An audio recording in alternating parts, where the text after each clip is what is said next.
echoes beneath glass skies.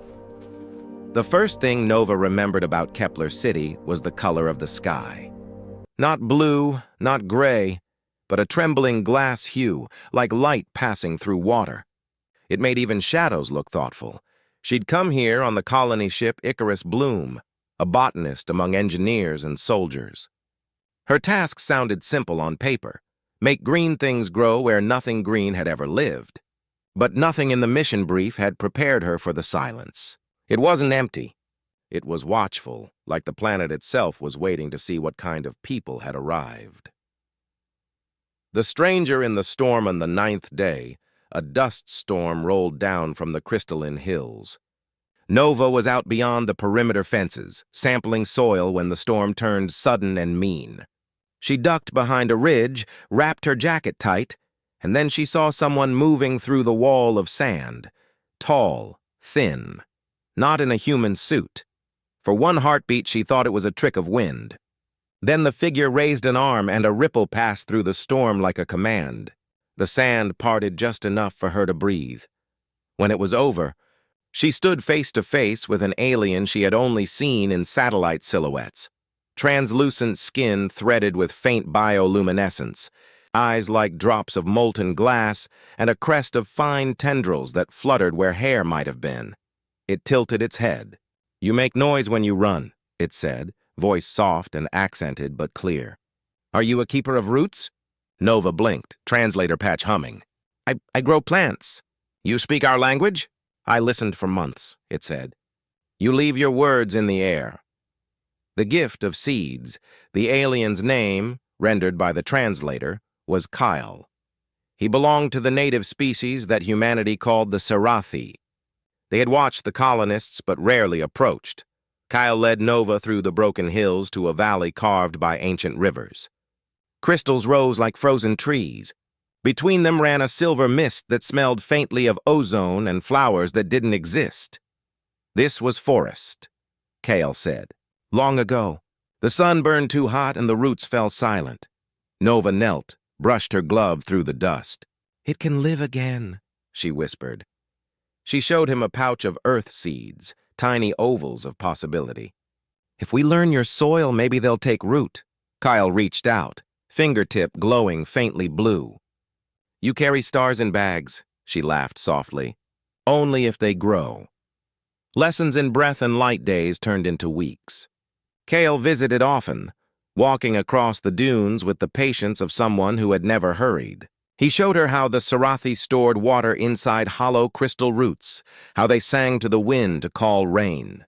In return, Nova taught him about chlorophyll and photosynthesis and how life could make food from light. He found it absurdly beautiful.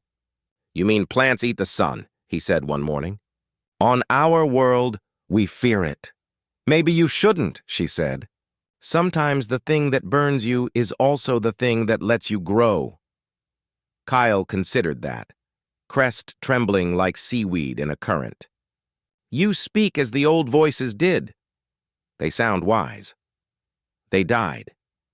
"Maybe that's what makes wisdom heavy," she said. He looked at her for a long time, as though memorizing the shape of the thought.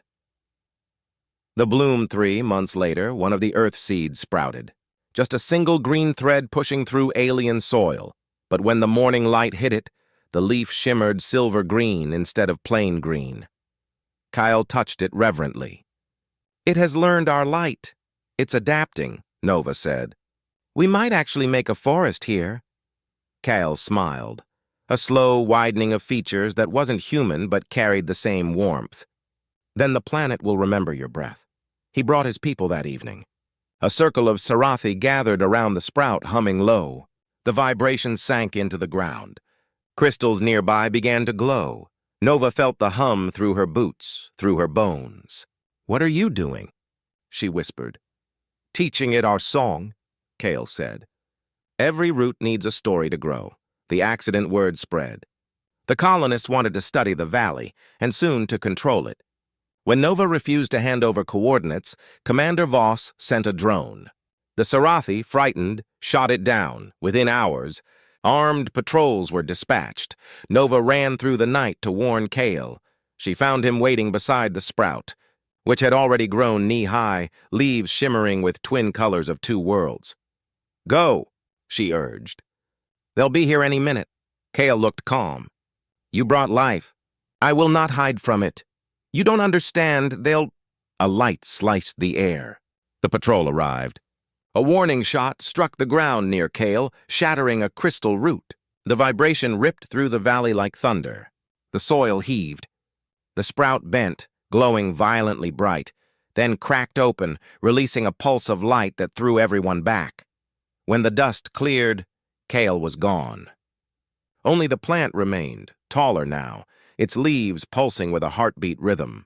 Echoes, they called it the glass tree. It grew faster than any Earth species, its trunk translucent, veins shining with slow light. Within months, it reached the colony's edge, and the atmosphere near it became cleaner, cooler. The soldiers left. The scientists measured. The politicians claimed success. Only Nova came back alone, every few days to sit beneath its canopy. Sometimes, when the wind moved through its leaves, she swore she heard a voice whisper inside the sound. "You carry stars in bags." She smiled, closing her eyes. "And you taught me how to plant them." Above her, the twin suns crossed paths in the glass sky, scattering rainbows across the sand. The tree shimmered, humming softly, a bridge between two species, two hearts, and two ways of believing that life could begin again.